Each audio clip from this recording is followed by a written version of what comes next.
प्रभाग 9 मध्ये अनेक वर्षांपासून प्रलंबित असलेला आरक्षणाचा प्रश्न पुन्हा एकदा ऐरणीवर आला आहे। सुवर्णा खताळ यांनी स्पष्ट सांगितले की या प्रश्नाचे समाधान एकच, ते म्हणजे आमदार अमोल खताळ। त्यांनी म्हटलं की दिल्ली आणि महाराष्ट्रात महायुतीचं सरकार आहे आणि संगमनेर विधानसभेत महायुतीचाच आमदार आहे, म्हणूनच संगमनेर नगरपालिकेवरही महायुतीची सत्ता असणं अत्यावश्यक असल्याचं त्यांनी मतदारांना पटवून दिलं। सुवर्णा खताळ यांनी प्रचारादरम्यान सांगितलं की प्रभाग 9 मधील वर्षानुवर्ष प्रलंबित प्रश्न सोडवण्यासाठी महायुती सरकारच सर्वाधिक सक्षम आहे आणि नागरिकांना न्याय देण्यासाठी ते एकसंघपणे प्रयत्न करत असल्याचं त्यांनी स्पष्ट केलं। प्रचारादरम्यान सुवर्णा खताळ अजून काय बोलल्यात पाहूया। तुम्ही प्रभाग क्रमांक 9 मध्ये फिरताय, कसा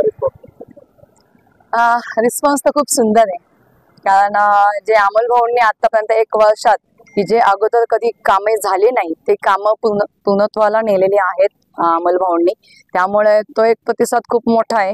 आणि त्यातल्यात मी प्रत्येक घरात भेटते तर ते उत्स्फूर्तपणे स्वागत होते की ताई या, त्यांना खूप आनंद, मनमनच्या चेहऱ्यावर जे समाधान आम्हाला पाहायला भेटतंय ते खूप सुंदर आहे, आनंददायी आहे।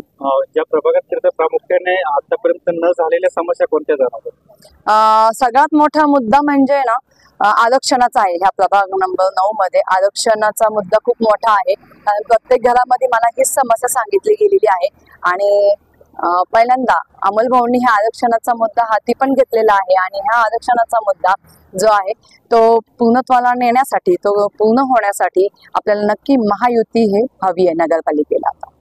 तुम्ही कोणतं धोरण घेऊन पुढे चाललाय? धोरण हेच आहे की सगळं आम्ही विकासाचा ध्यास घेऊनच सर्वजण आलेलो आहोत। जेवढे महायुतीचे आम्ही उमेदवार आहोत, मी नगराध्यक्ष पदासाठी आहे, तर आम्ही सर्वजण विकासाचा ध्यास म्हणजेच आपल्या महिला समस्या ज्या आहे, आता मी एक महिला आहे तर महिलांच्या ज्या समस्या असतात की ज्यामध्ये बऱ्याचशा गृहिणी असतात, त्या गृहिणींना पण एक छोटा मोठा उद्योग करावासा वाटतो, स्वतः काहीतरी कमावंसं वाटतं, स्वतःच्या बळावर काही करावंसं वाटतं, त्यासाठी त्यांना आपण उद्योगधंद्यासाठी, त्यांच्या स्वतःच्या याच्यासाठी आपण काही भांडवल निर्माण करून देऊया, त्यांना जागा उपलब्ध करून देऊ शकतो आणि त्यांच्या सुरक्षिततेसाठी सुद्धा आपण तत्पर असू। तुम्ही एक म्हणे, तुम्ही कसं पाहताय? नक्कीच एवढे वर्ष झाली आहे की ज्या सरकारी योजना आहेत, किंवा आता मी मागच्या पण याच्यामध्ये सांगितलं होतं की सुलभ शौचालय महिलांसाठीचा खूप मोठा एक विषय आहे की ते सरकारी जे शौचालय आहे ते कुठेही सुसज्ज नाहीत, म्हणजे तिथं एक स्वच्छता हवी, ती स्वच्छता नाही आहे, तिथे एकदम घाणेरडेपणा आपल्याला दिसतो। तर हे पूर्णपणे आपण स्वच्छतागृह हे निर्माण करणार आहोत। त्याच पद्धतीने जे उद्यान आहेत, उद्यान ओसाड आहेत, छोटा आपले लहान मुलांसाठी जी शाळा आहे, नगरपालिकेची शाळा आहे, ती सुद्धा ओसाड पडलेली आहे, ती सुद्धा आपण डिजिटलायझेशन करून अगदी सुंदर अशी सुसज्ज आपण शाळा तयार करणार आहोत की जे गरीब घरातले जे विद्यार्थी मुलं आहेत ते तिथं शिकवू शकतील।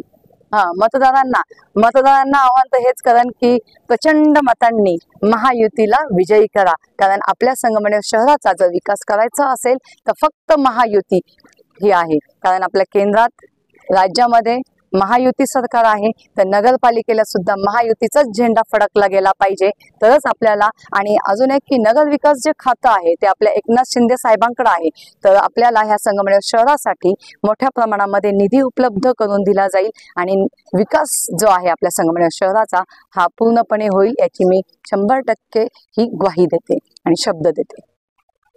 या भेटी दरम्यान महायुतीचे पदाधिकारी, स्थानिक कार्यकर्ते आणि समर्थक मोठ्या संख्येने उपस्थित होते।